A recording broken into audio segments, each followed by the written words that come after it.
It's a beautiful feeling when you finally, like, when you get to that point in life of realizing that all the insecurities you go through and you think you're the only person that goes through them, other people go through them. Like, it's so comforting to know you're not alone. And now I learn from that because I see people with insecurities as well, regardless of whatever kind of insecurities, but I see people with insecurities as well. But yet I still see them push through it despite all their insecurities.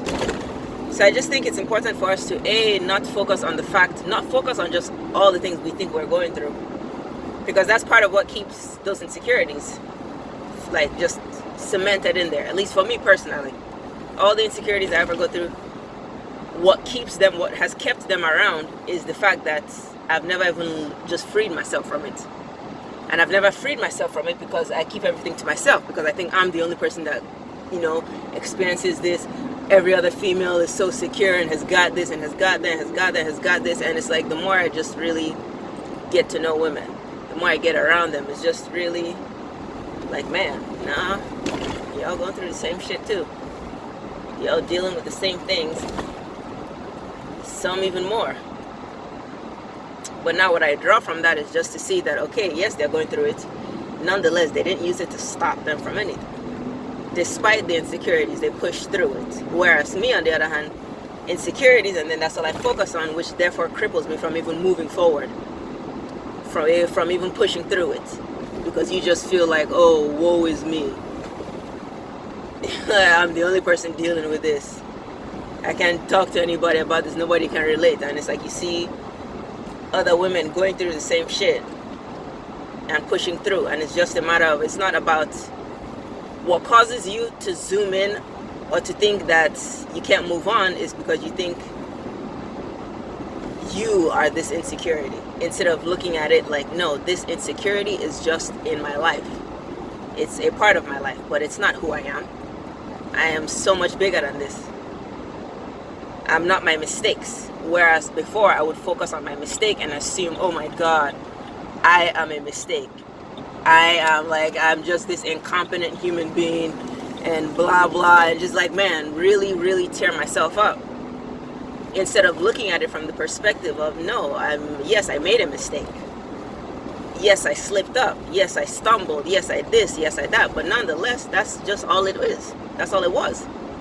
I stumbled. Okay, well, get your ass back up.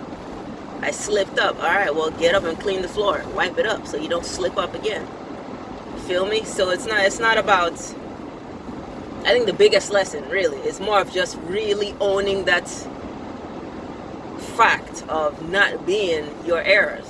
Errors are just part of your life. Everybody in this world goes through errors. They just, however, do not zoom in on the errors and now see only the errors in their life as who they are. So therefore, they won't even allow themselves to see other areas. For me, I would zoom in on one insecurity or the other insecurity. And that's all I would think about. That's all I would focus on. Which would therefore then keep me from even seeing anything else about myself. In my mind, I have now become this incompetent human being. Because this is all I'm focusing on. This is, oh, nobody else goes through this. And it's like, no, the minute I now stop to realize, okay, no, this is just maybe a minor incompetence in this area that I could work on. But while I'm working on it, doesn't mean I'm less fabulous. Doesn't mean I'm not awesome. It doesn't mean I can't accomplish any goal I set out to accomplish. No, it just means, all right, you got some issues. So does the next person. And if anything, it's the issues and the flaws that that really connects people, because that's the shame, in a sense, that you want to keep from people. So when you can connect with somebody else on their level of what they feel they have to hide, it frees you from it. It is just, above all, it's a freeing experience. And the number one take from it is just, man, like, really, really, you are not your mistakes. You are not your errors. You are not your insecurities. These are just things you have, things you're dealing with, but it's not who you are. So for real,